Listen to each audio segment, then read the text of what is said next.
Passionnés de lactofermentation et d'autonomie, aujourd'hui, lactofermentons des noix, des graines pour préparer très facilement et très rapidement des terrines savoureuses et originales.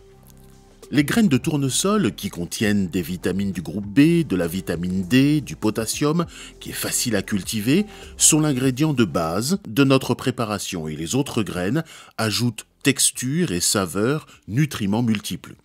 D'abord, on fait tremper nos graines. Après 8 à 10 heures, on peut les rincer. Voici les ingrédients d'une première recette ultra rapide. Graines de tournesol, graines de lin ou de sésame, de l'ail, des noix de Grenoble et quelques épices. Au passage, une petite astuce pour éplucher facilement l'ail.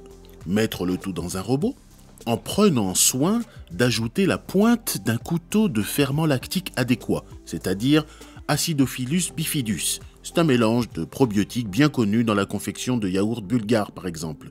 Vous trouverez des indications supplémentaires dans la description. Il ne reste plus qu'à ajouter le sel, le piment,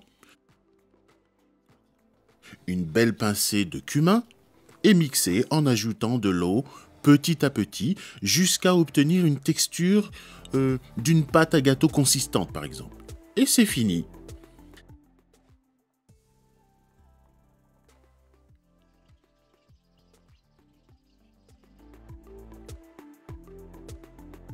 Cette deuxième recette, elle est vraiment très facile. Alors après avoir fait tremper et rincer toutes nos graines, eh bien on met 2 tasses de graines de tournesol, 1 tasse de graines de sésame, 1 tasse de noix de cajou, 1 tasse de noisettes, 1 tasse d'oignons et d'ail, 1 tasse d'olive verte et on remplit d'eau.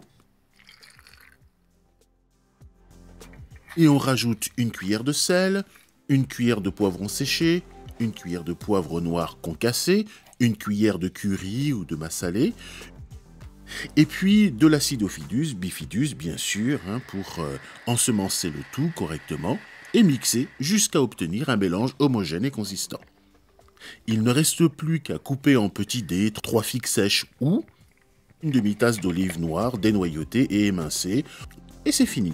Mais de belles étiquettes pour les bocaux. C'est très bon à déguster tel quel dans les 24 heures. Sinon, eh bien, on attend, on laisse fermenter comme d'habitude quelques semaines et vous aurez de belles terrines au goût de mousse de canard. Sur une tartine de bon pain ou sur des tranches d'aubergines grillées, c'est un régal. Bon appétit, bonne lactofermentation.